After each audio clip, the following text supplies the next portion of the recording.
Content warning. The following show contains some potty mouth language, a host that chain smokes like a train going through a tunnel, and of course, discussions of fictitious violence, some current events, and of course, a few other things that might make people feel a bit uncomfortable. Viewer discretion is advised. Yeah, I know.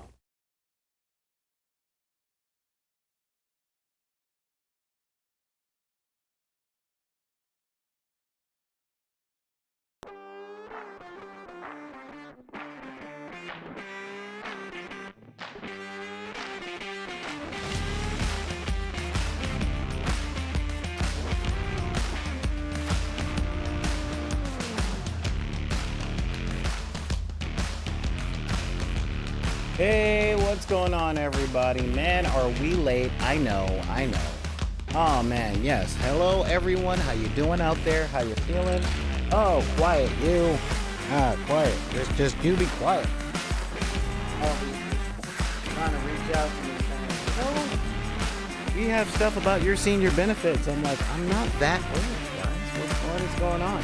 And how you guys doing out there? How you feeling? What is the word?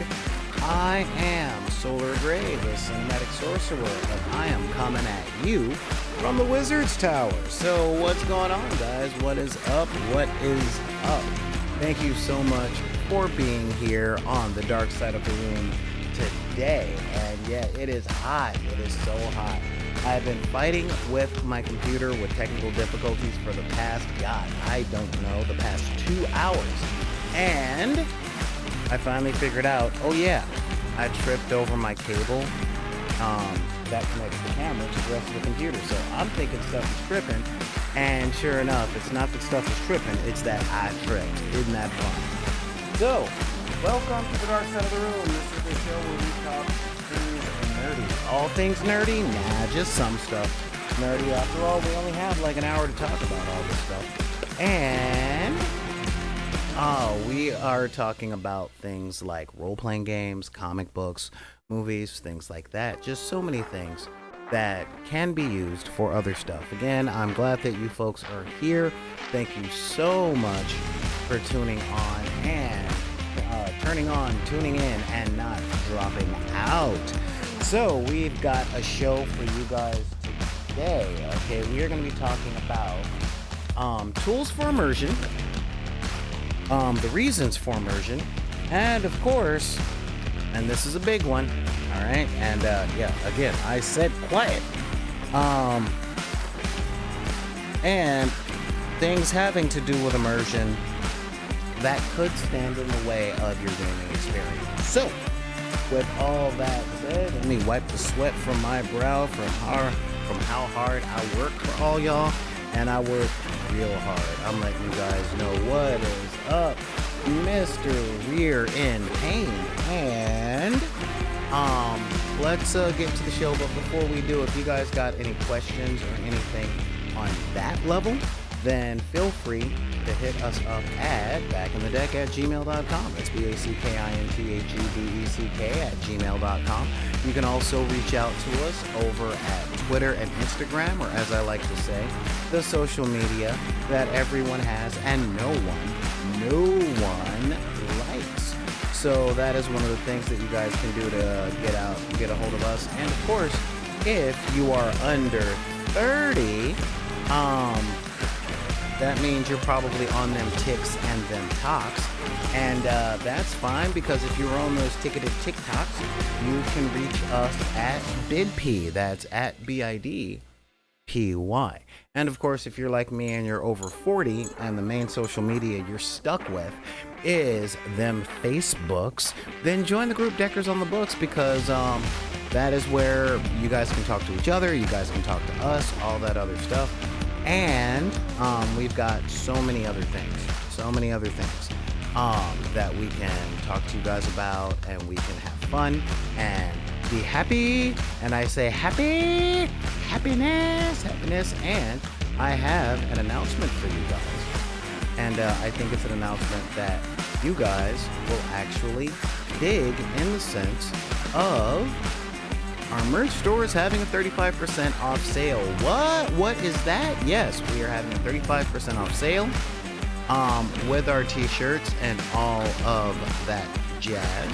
So you guys can head on over to TeePublic,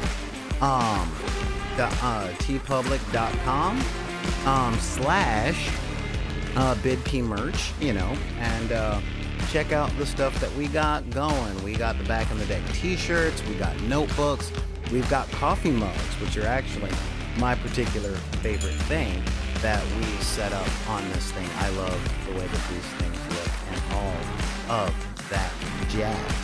So let's see, what am I missing? I talked to you guys about all that. I got that going. I did all that. Oh yeah, quick announcement, we got Decker Day coming up, y'all. Decker Day on August 27th at Bono's Pizza on Ocean in Long Beach. All right, Ocean Boulevard in Long Beach, Long Beach, California, from 9 a.m. on, or should I say 9 a.m. From 10 a.m. to 9 p.m. I want to give a major shout out to my people watching right now over on YouTube as well. What is going on, people? So yeah, here we are. I'm at 720 and all that stuff. So why is my resolution so low? Just to make sure that my computer, who has worked with me and for me for so long, can actually get the job done. Because, it's not even that computers and stuff go bad, it's that the stuff they interact with requires more and more and more stuff. And yeah, this is one of the reasons that I came up with today's topic as far as keeping up with the Joneses, right? So, since I've got all this stuff going, let's do the YouTube thing real quick right now, other than like and subscribe. And of course, what is up to my patrons? Okay, the patrons, I'll put that up out there. But I suppose since I am on the internet and I'm doing that thing, let's do the YouTube thing and do the hi. Hang on. 3, 2, 1. Do you have a problem with immersion in your games? Are you having a hard time feeling like you're Batman running across the streets of Gotham? Or you're a space marine that's out there going, look, it's space and I'm a marine and I'm killing filthy Xenos? Or are you saying, I'm just a little kobold and Dungeons and Dragons isn't the world for me because adventurers keep coming along and trying to kill you? Well, tune in or stay tuned. Keep watching this video because we're going to talk about immersion. All right, are we done? Cool. I'm too tired to be that level of animated today. Yeah, but seriously speaking, okay? Immersion is a thing that a whole lot of people like talking about, right? It's like, oh my God, I have to be immersed in the game. And I'm with that. I love being immersed in game. Being Captain Nemo while the giant squid is attacking me. Or Tarzan swinging through the vines of the colonialized parts of Africa. Or, all that other stuff. Yeah, that's for a meeting at the dock. It went well last night. Anyway, so when it comes down to being immersed in your game, I don't care if it's a board game or tabletop miniatures game or a role-playing game. There's a lot of things that go into that, okay? Whenever we play these elaborate games of pretend, or we're sitting up with our toy soldiers going pew, pew, pew, pew, pew, pew, there is a sense of imagination there, right? Like we want to be like, dude, I have an imagination. I'm doing the imagination thing. I'm in this world. I, Kato Sicarius, and I am going to take out those ugly, xenomorph inspired Tyranids. That is what I shall do because I am Kato Sicarius, right? But there's a lot of things that seem to get in the way of people's immersion. And I'm going to put this out there right now. Hot take! And that is, one of the biggest things getting in the way of people's immersions today are the internet. Okay, the internet is really it doesn't look. I know what I'm about to say seems like a call out, but I want you to feel seen. I don't want you to feel attacked. Okay. Um, but when you go on the internet, you're seeing all of these different things, especially in chat rooms and stuff, where people talk about this doesn't make any sense, or this one thing takes me out of the game. It takes me out of the game and it ruins my immersion. It ruins my immersion. And I'm here to tell you guys, look, man, immersion is an agreement. Okay. It is an agreement to suspend disbelief and an agreement to go along with something for the purpose of fun. Now, in Dungeons and Dragons 5th edition, we call this the rule of awesome or the rule of cool, you know. Just go with the stuff that's cool. I know I have been at so many gaming tables and trying to teach so many games where people use the term, that doesn't make any sense. And I'm like, it does in the context of the rules of the game that I'm trying to teach you. No! And I'm like, okay, hold up. What game are you trying to play? All right, because once you learn the rules to a game, immersion in the setting can be easy if we put aside a couple of our own things, all right? Like our understanding of the setting. What do I mean by that? Well, I have been really researching a couple of miniatures games that aren't Games Workshop. And two of these games so far, I'm going to be looking into another two. And this is literally to have demonstrations and stuff ready for Decker Day on August 27th. So I've got a month. And a lot of these things are period pieces, like Wild West Exodus is set in the Wild West. Mars Landing or the Space Race is set in the 1960s. Carnivale is set in the 1750s, 1760s in Venice. So if you love history and have sort of a background with that kind of thing, you're gonna see a lot of stuff that doesn't make sense, okay? And that's because when game designers are building games, there is history by the letter and gameplay mechanics that they have to keep unique and fun. Unique because they don't want to get hit with cease and desist forms and copyright claims, and fun because if a game isn't fun, then it's not a game, it's a chore, okay? My favorite game is washing dishes. How fast can I get them to? No, really, that's not a whole thing. So, with all of that being said, all right, I really want to put this out there, about immersion and what it consists of, what we need to do to increase our immersion, and what are some of the tools that help with keeping immersion in. Now, in my experience, I've come across two types of players mainly. Player type 1 is who I was just talking about. The players where you practically need to sedate them in order for them to be immersed in the game. All right. Part of that is my doing. Okay. And what do I mean by that? I spent a long time trying to get people interested with the come on, just give it a shot. And if a person isn't all in, then they look for reasons to get out. So if you've got to chase that hard for a person, chances are they're not going to be immersed, and that's just what you got to let go, right? And person 2 gets fully immersed and fully invested in their personal idea of what the game is supposed to be. And these are both ends of the bell curve. And what we're looking for is a nice place in the middle, you know? We always have to learn the rules to the game. And the more games that you play, especially when you've been gaming for as long as I have, you end up getting a much easier, and I'm not going to say better, but an easier and faster understanding of the games that you are playing. All right. With a lot of these games, I'm looking at some of the main mechanics that these games are designed around.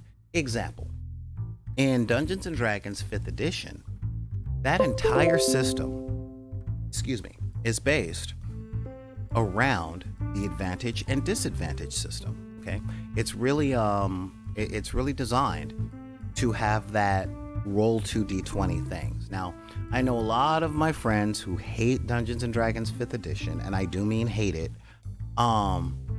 Hate the advantage and disadvantage system because they're like, well, it's just a plus or minus 5. Why not just add that? And I'm like, you can add that. I'm going to play this game as it's designed. So that is one of the many ways that people throw away their immersion. And by that, I mean they truly, and in all honesty, throw away their own immersion. That's interesting. Yeah, they truly throw away their own immersion by looking for things that don't make sense or looking for ways that they are more clever than everyone else. And quite honestly, and this is literally me saying, yeah, guys, y'all need to knock this out. When it comes down to it, you just got to be willing to have fun with the game. So, let's say you're a person that's in the middle, okay? How do you get your immersion? Well, there's a lot of different things. Let's take it from the host's point of view. The host being the game master, the person that's teaching the game, the person whose house you're at, okay? All of these people, every single one of these people, can add to or detract from immersion. What do I mean? Well, let's go for the person whose house everything. You have, okay, you guys are in a dungeon. You're walking down the hallways. You can smell the mildew from the moist walls as you hear it drip. And all of a sudden you get, John, yeah, where'd you put the toilet paper? Immersion gone. Okay, just gone. And these circumstances tend to be things that aren't able to be helped. Now, don't get me wrong. Okay, do not get me wrong. These things are going to happen every once in a while, but if they knock a person out of the game for the rest of the visit, then it's a matter of like taking a step back, taking a breath, and getting back into the mode. Because once the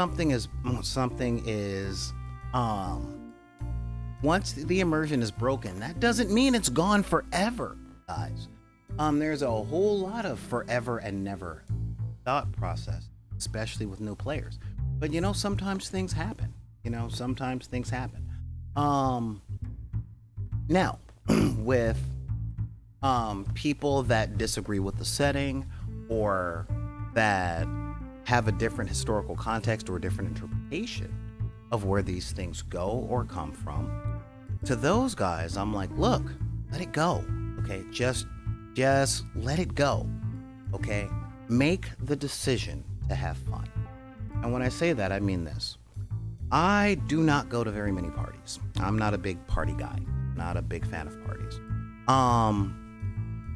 One of the things that I do when I go to parties, though, is I always make it a point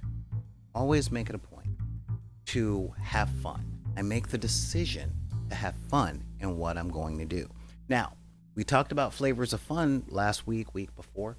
So am I going to have silly fun? Am I going to have serious fun? I don't care. But once I leave the house, I have to make the decision to have fun. So I get out there and I'm like, okay, how can I make this fun?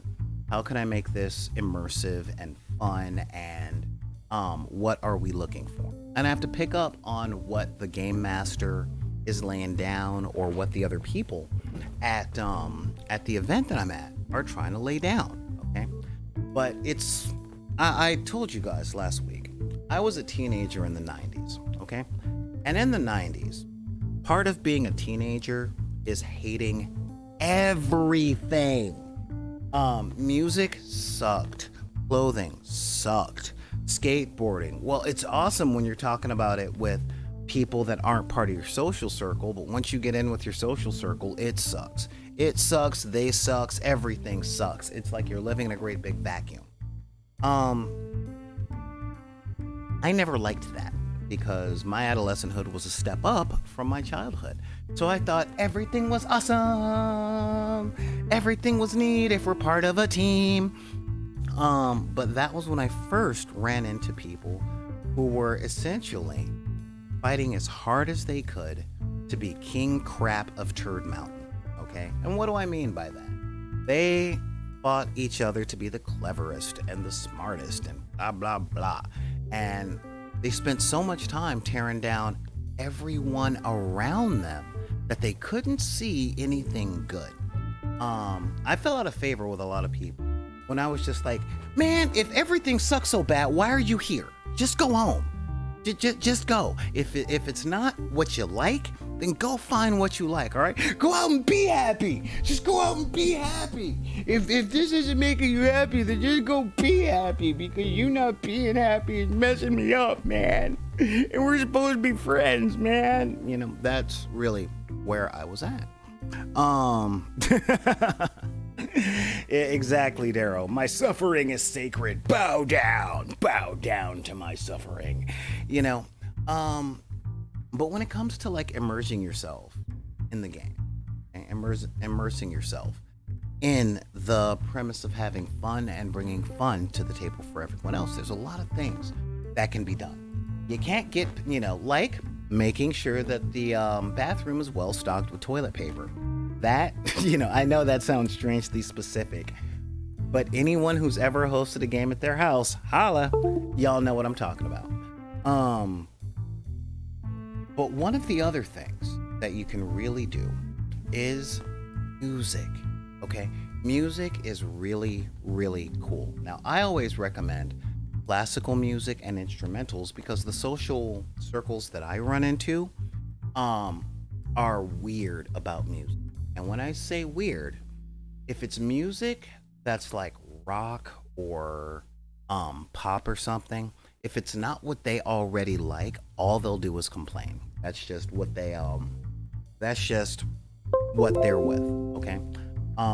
However, if it doesn't have lyrics, okay, then it's more of a score or a soundtrack. And they either don't notice until they do. And when I say they do, they don't notice until I turn it off.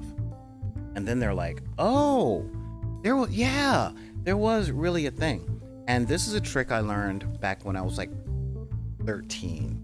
Because real talk, when I was young, I was all about them hip hops. All right. I was all about the hip hop from 1979 to about 1989. Okay. For me, it was all hip hop all that time. All right. But it was pretty much all that hippity hoppity until gangster rap really hit the scene. And I was kind of into gangster rap, but this was back in the days where it was, we do this, ha ha, shoot, slinging them drugs, doing all that stuff. And at the end of the record, there was always, and my friends are in jail, my friends are dead, my family doesn't talk to me about this, so don't do what I did because my life sucks except for hip hop. And I'm like, all right, yeah, I can deal with that. I can deal with that kind of thing. But I had a friend named David. And I'm not going to say his last name because I don't want anybody looking him up. Okay. And this dude was the only guy on my block that had a video game system. And so I would go over to his house and we would play video games. And he would kick my butt the whole time. But while he's kicking my butt on video games, he is playing metal. So I got exposed to Metallica and Guns N' Roses and Megadeth and Deicide and Love and Rockets and Depeche Mode. Once I had a context for that, I started loving that music, and now it's pretty much all I listen to. So when we were playing the game, it was kind of a background thing, but immersion in video games is a lot different from immersion at tabletop stuff. All right. Because you've got the flashy look at my ADD stuff on the screen. You don't really pay attention to lyrics. You don't really do that. But when you're at a tabletop, you know, when you're on a tabletop game, be it a miniatures game or a role-playing game, you really get time to listen to the music that's so some Schumann, some Bach, some Karl Orff, that kind of stuff. The Lord of the Rings score, like the score to any movie that has the same setting as you're playing really helps. And these things also help with planning your campaign, which is kind of cool. Now, one of the tools that I love using, and you guys should know, if you watch this channel, and if you don't watch this channel, then use your Amazon Prime subscription to subscribe. It won't cost nothing, and you'll know, or it won't cost you guys anything, and you'll be able to get the announcements and all that stuff and watch the shows without commercials, because I don't know if Twitch runs commercials. But yeah, exactly. Soundtrack for A Knight's Tale, check. I love using the soundtrack for Lord of the Rings. The da da da da da da da da da da da da. That is so cool. Especially like, all right, now we have to do some exploring. We are a D&D game with a hobbit and a sorcerer, kind of thing. But the Game of Thrones soundtrack is a good call. And there's a whole bunch of ambient music that you could use. But one of the big things that I love using are miniatures and sets. Okay. I know this is the 21st century, and I hardly know anybody that isn't on Adderall or Xanax or something. I think I'm the only person in my life that isn't on some kind of ADD medication or anything like that. So I find that having miniatures, extra dice, and things like that are really good things to keep the immersion going. Okay. Now, using miniatures in a role-playing game has a tendency, just a tendency, of making D&D feel a bit like a board game, but I won't lie. I won't lie. It is definitely stuff that keeps people locked in. And when I say locked in, I mean off of their phones, off of searching Hulu, off of Netflix, and definitely off of them ticks and them talks. It's like, oh no, I'm really into this. And then once the game starts building momentum, that's when people are in, because immersion is really, really, really sensitive at the beginning. Okay, when you first sit down and play, and you're going, okay, I'm sitting in the chair. I got my dice. I got my papers. I got my thing pulled up on my tablet. I've got my chips. I've got my soda. I've got my coffee. I've got all that stuff, and now I'm sitting down. But your heart is still doing that whole bada beat, bada boop, bada boop, boop, boop, boop, boop beating. And your mind is going, is there anything I lost? Do I have my keys? Was I supposed to text somebody? So, getting focused, getting wrangled in, that's really hard to do at the beginning. A lot of people make it look like as soon as the GM says, and you're, and then people are like, yes, what am I doing? Yeah, no, that's not really the way it goes. Always takes about 5 to 10 minutes at best to really get into game playing mode. All right. But again, the things to keep these things going are music, is setting up a miniature board for an encounter and not putting any monsters or anything on it. And they're like, oh my God, what is that? What is that room? What is that? Okay, guys, now you're doing this. And that locks them in and keeps them on the way to, hey, all right? And these are some of the things that I use and I really like using and getting people in. Because as soon as people see the minis, as soon as people see the buildings that I've made and the terrain, they're like, dude, we're playing on that? All right, let's get this done. And that really does lock them in to that kind of thing. So yeah, give it a shot. Let me know what you guys think and all of that. I want to thank, because I didn't thank them a little earlier, I want to thank my patrons, by the way. My patrons are the people that keep this place afloat. We're talking like Laura Holton, Shaylee Watson, who just had a birthday. What's up? It's your birthday. All right, it's your birthday. Let's see, Jennifer Kroll, Noel Olheiler, Glenn Couch, Chris Chalmers, and Joseph Hines. Thank you guys. These are all my patrons that are at the $20 tier or higher. All right, if you guys want to join and be part of that club, just scroll on down. There's a link to the Patreon right down there. I'm getting rid of the $1 a month tier. I'm just letting you guys know. I'm always telling people $1 or the 5 is the new one. And truth be told, I think I'm worth $5 a month for, $5 a month for all the transmissions and stuff that I do every week. I think that's all right. I know Netflix does more, but they have more starting capital, so get off my back. Now, but when it comes to starting capital, and this is one of the things I wanted to talk to you guys about as well, let's talk about keeping up with the Joneses. Now, as you guys know, I play a lot of games, and I play a whole bunch of games.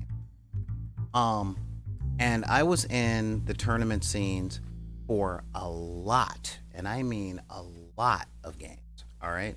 I'm talking War Machine, Magic the Gathering, the Lord of the Rings tabletop card game. I'm talking hang on, let me just double check here.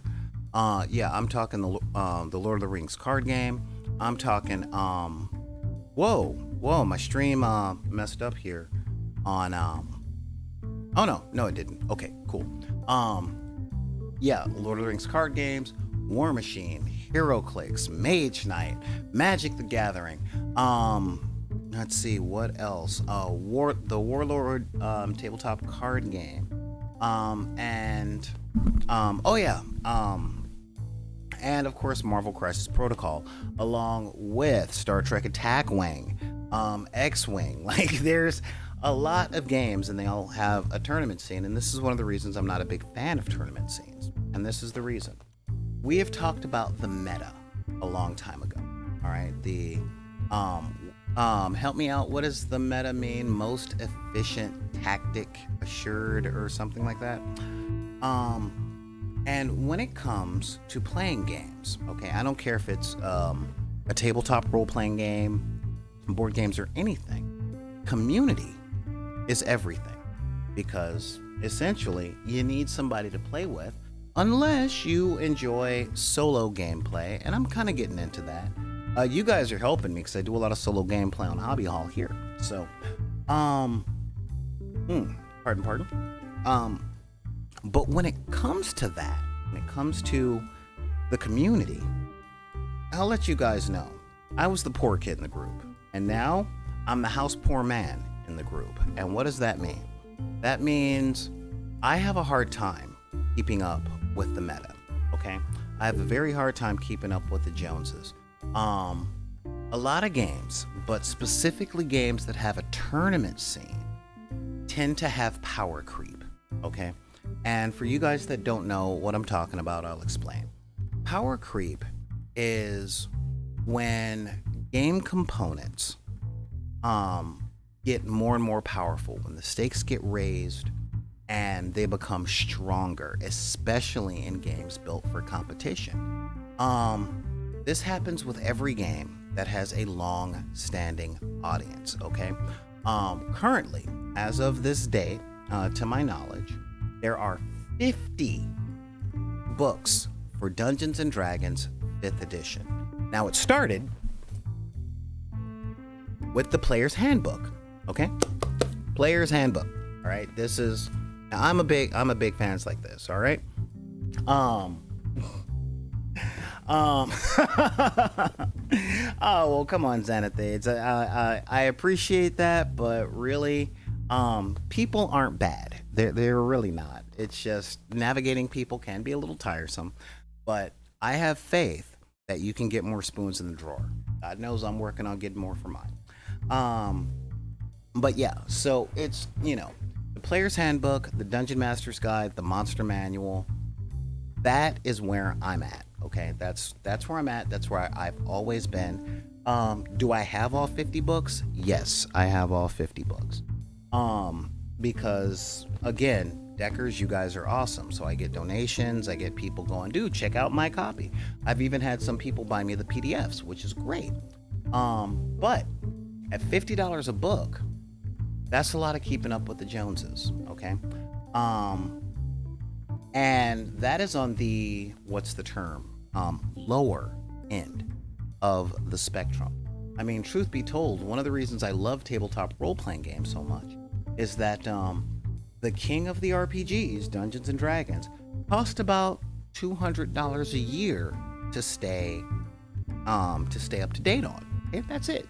$200 a year. That's less than $1 a day, and I'm cool with that.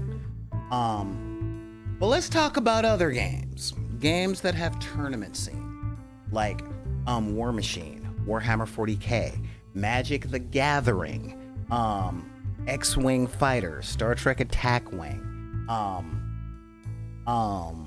Marvel Crisis Protocol.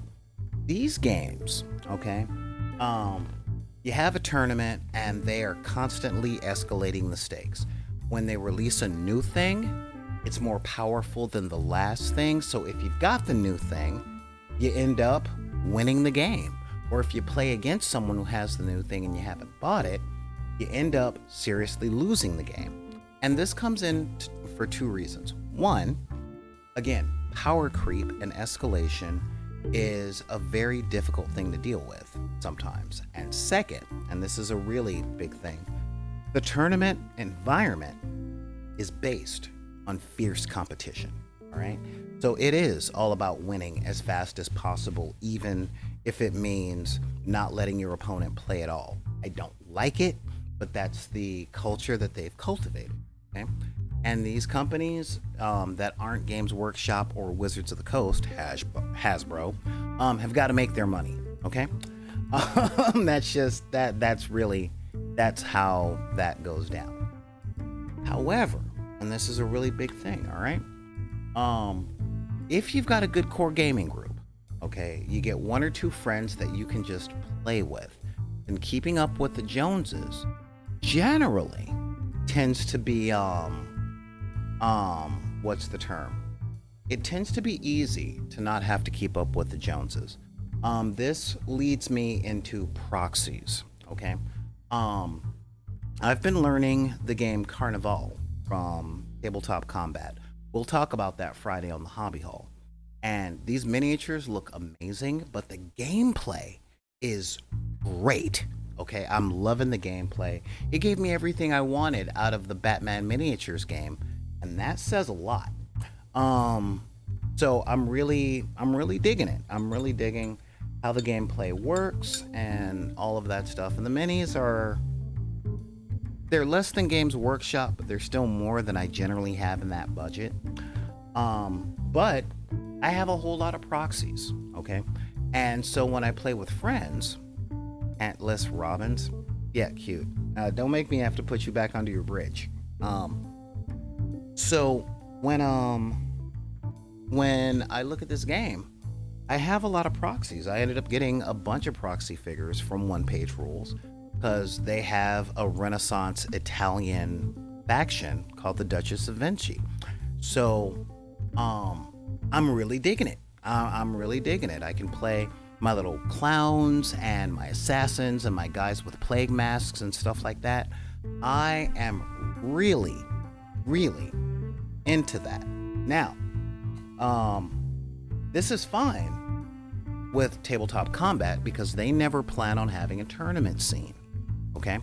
But proxies in, say, the 40K community are talked about, but not quite talked about, and it's a crapshoot on whether or not you'll be allowed to play in places with proxies. However, it's not a crapshoot if you set up at a park or a community center.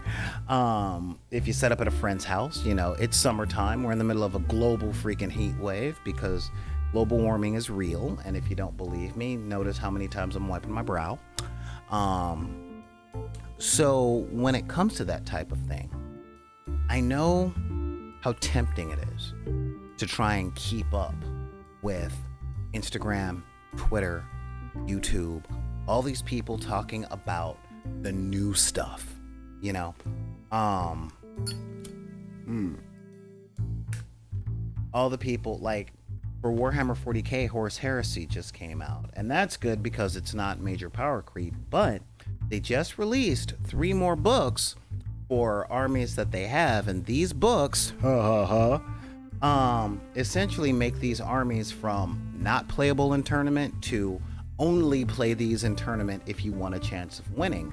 And that's what I'm talking about. And at $50 a pop for each book, that is a lot to keep up with. But when it comes to keeping up with the Joneses, let's say you have a game group and they are more funded than you are. Okay? And this was something that happened to me for years, a lot of years. I had to have a talk with my people saying, look, I need to use proxies because I can't afford to play this game with you guys at that level. And I'm not saying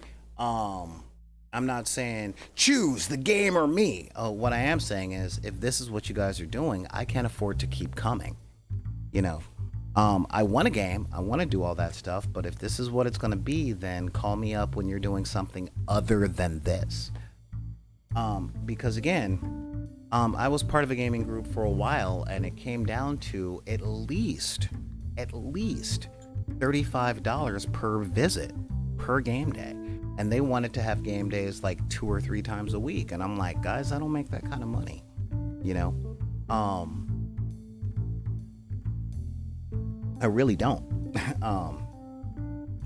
Because, yeah, I mean, we're talking $100 a week to play a game or to talk about a game, because I would have to.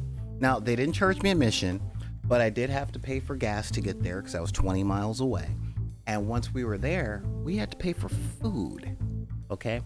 And it was not feasible for them to go to Five Guys Pizza or something like that, and then I go to 7-Eleven and get a hot dog. You know, it's just, that wasn't really a big thing. So, yeah, when it came down to that, I had to keep up with what they were eating and all that stuff. And that was kind of tough. Okay? So when it comes down to building a game group, I'm not going to say building a tribe or building a friend group or building a clique, because all of those phrases, all of those names tend to add exclusion and close the door. Okay? But when it comes down to hanging out with people and playing, it's perfectly fine to let them know what you can do and what you can't do.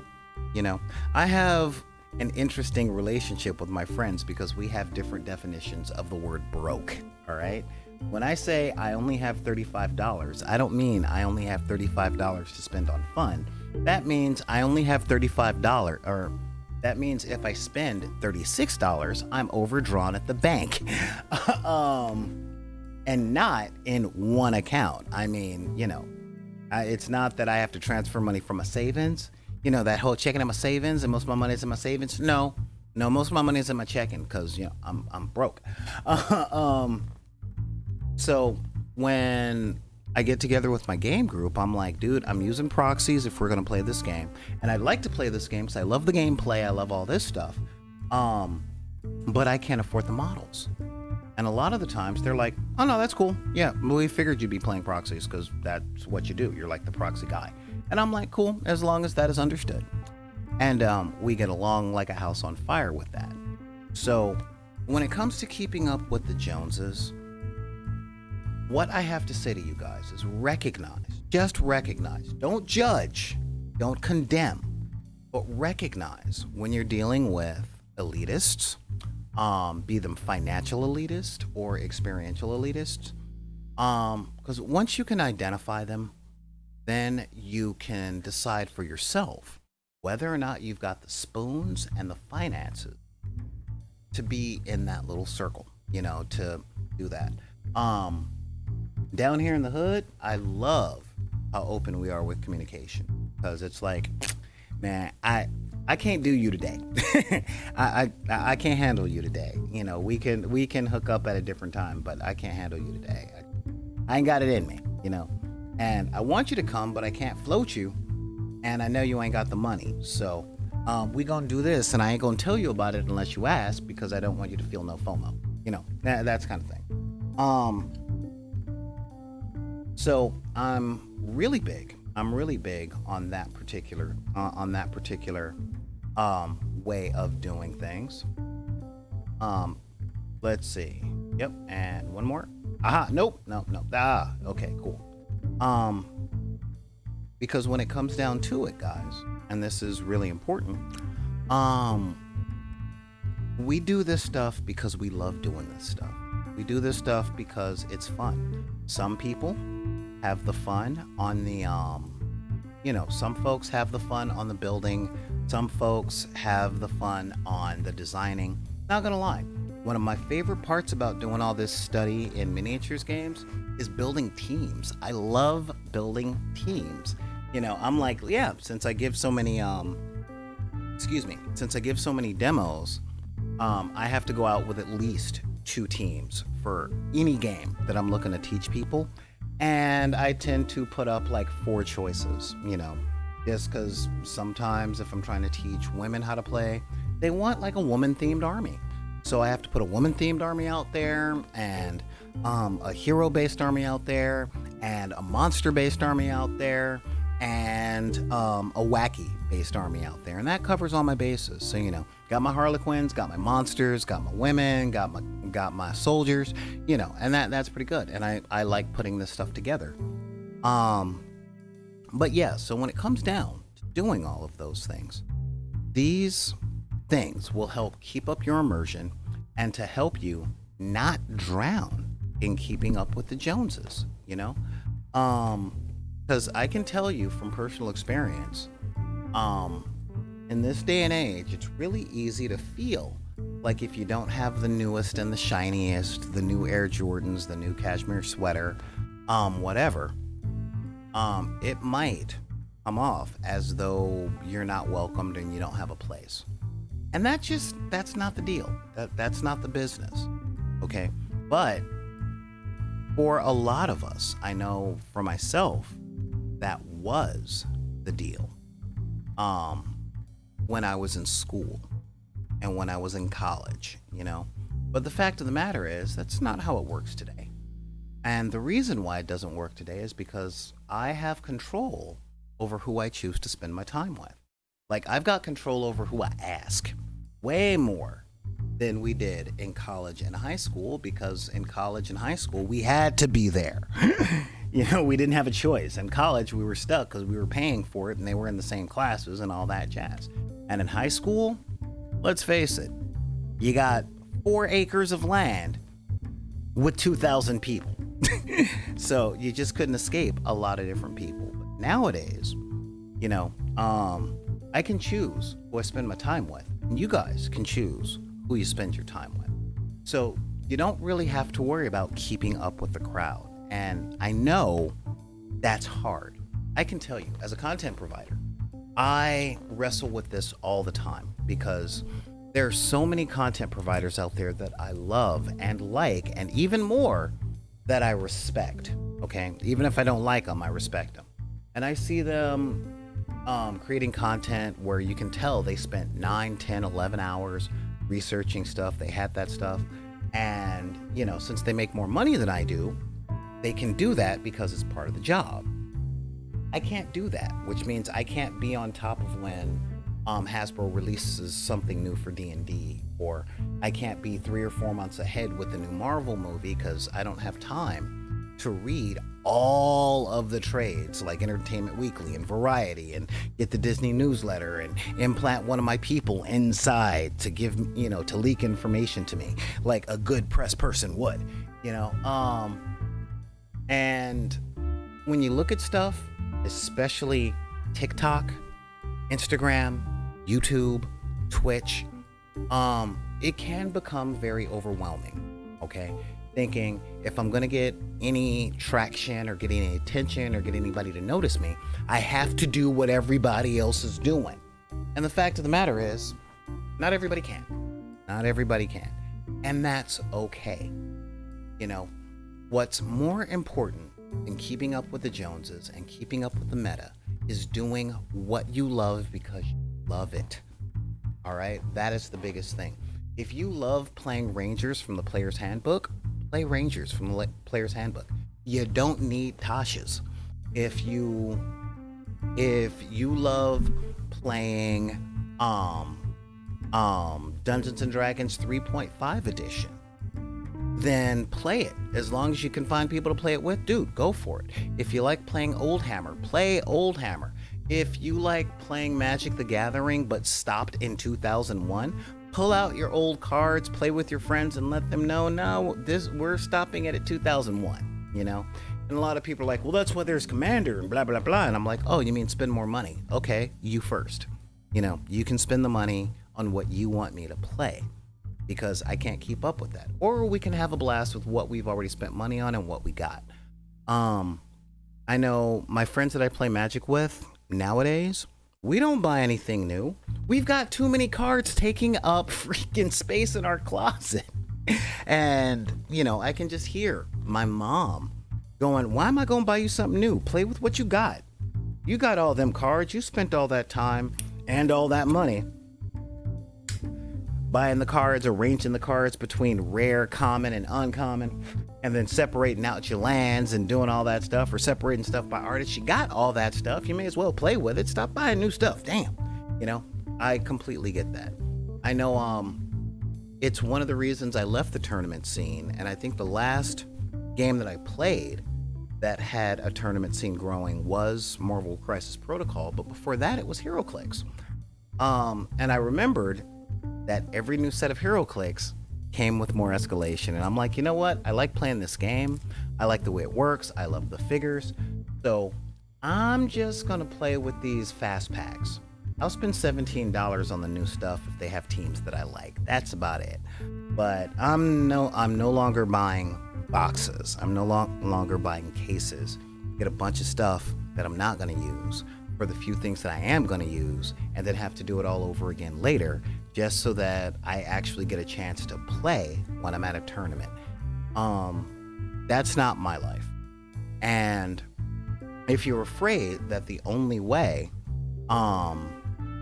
if you're afraid that the only way to play these games is to do that, I'm letting you know right now, you don't have to. It may seem like that when you're new. It may definitely seem like that when you're at, say, your brick and mortar gaming store, or when you're on a Facebook group, or when you're talking to people on Twitter or Reddit or Instagram and stuff like that. But real talk, any game that you want to play, any game that you want to play, you can play. It's not that difficult. You don't have to keep up with the Joneses. You don't have to make it evolve. Even if you have friends that break games, you don't always have to outrace them. Again, I have friends whose hobbies are breaking games. And so that power creep and that escalation is necessary, because first they break the game, and then they only play with the things that are made up from how they broke it. And I'm like, just because you can doesn't mean you should, but okay. I'm just gonna keep playing. That's what I'm gonna do. I'm gonna keep playing. Yay, you can win every combat. Yay, you can beat me on everything. That's fine. Eventually, you'll get bored playing what you're playing, and you'll still want to play with me because I'm fun. So you can either tone down your gameplay and punch my weight, or we can play something else, And I know that sounds kind of stubborn, but it's not the decision that I make because I make it. It's the decision that I make based on what I'm capable of.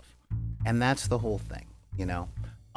What's really important, guys, and this is what I want you guys to really understand, is understanding your own limitations is one of the keys to having fun. Because I have seen hundreds of people stop playing games and get out of games, as they call it, because the meta goes past what they consider fun, and then they never play anymore.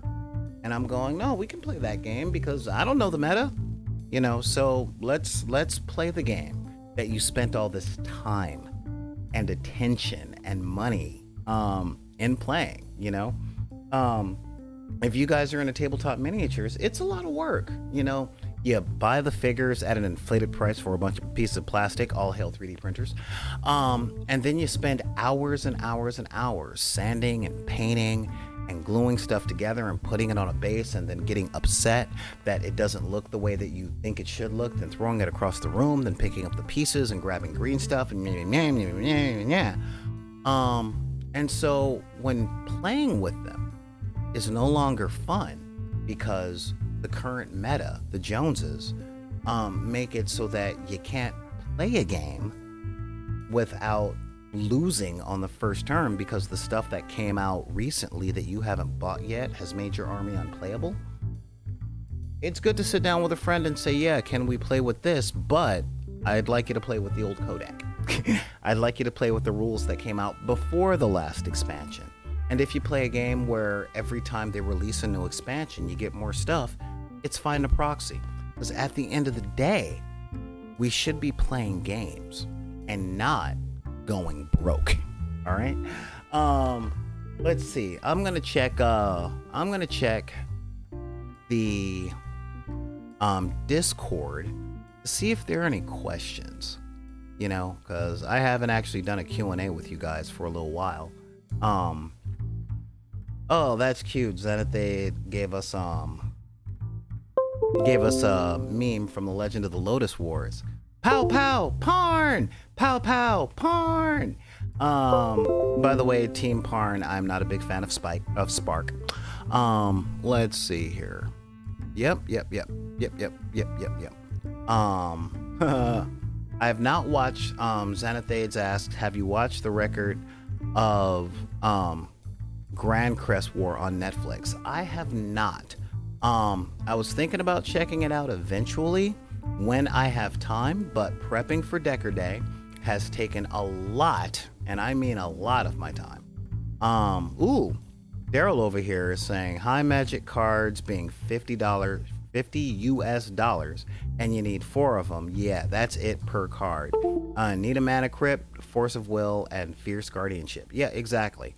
You know, $50 a card to play this deck in order to have a chance against the thing that came out 2 months ago.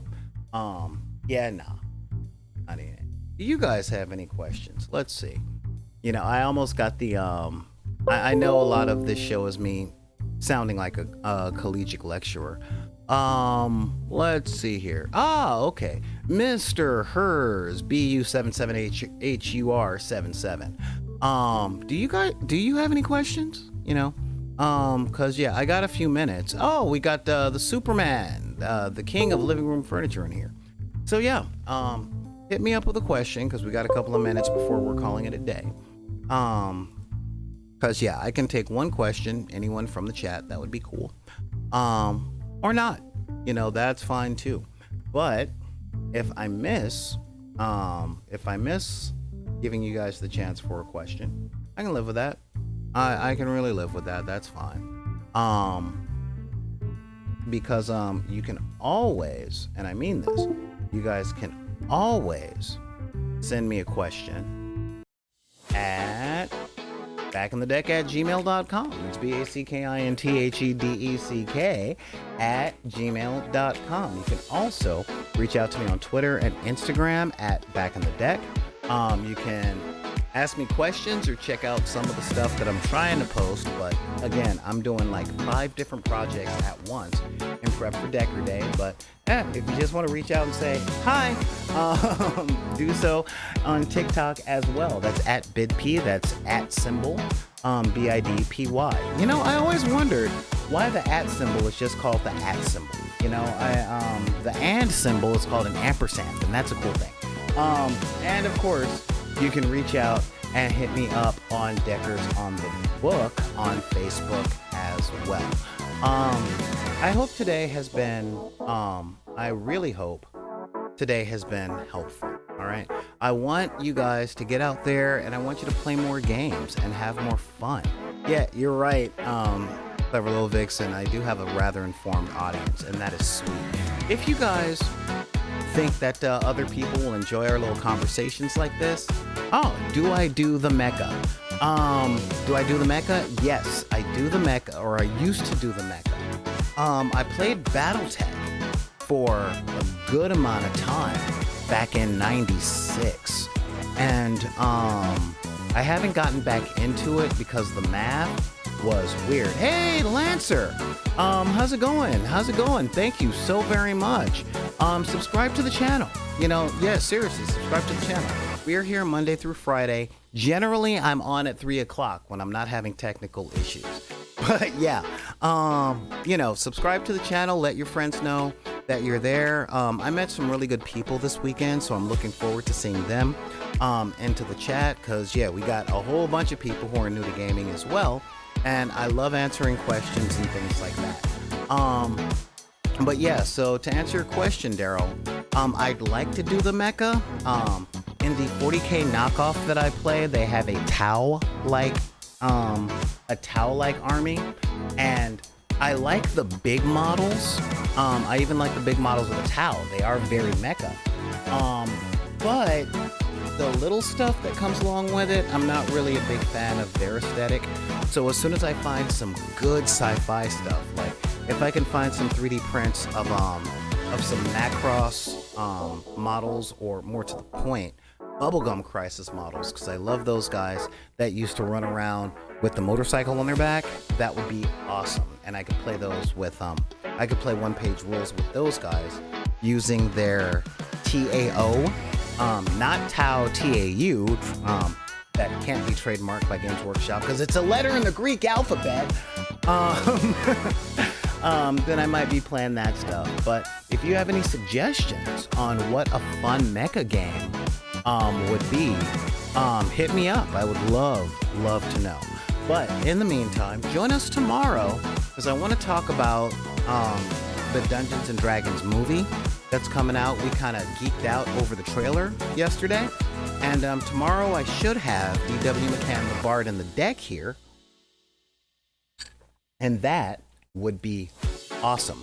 So hit us up tomorrow, 3 p.m. Pacific Standard Time, so we can bust a recap on the dark side of the room about the new D&D movie, because man, as I said yesterday, and we'll be talking about that tomorrow if DW is here, and if not, I'll be talking with you guys about it. I've seen all the D&D attempts, and this one doesn't just look fun, but it looks like it's made by people who love the property. So, let's take a look at all that. But in the meantime, if anybody tells you that you're not welcome to the table, or you can't have the hobbies you have because of whatever circumstances of birth you got, race, religion, creed, gender identity, sexual orientation, disability, your budget, whatever, you can just tell those people that say that you don't belong here to take that card and put it back in the deck. This is Solar Gray, the Cinematic Sorcerer, saying thank you guys for joining me today on the dark side of the room, and join us next time as we bust a recap on the D&D movie for 2023. We'll see you guys next time.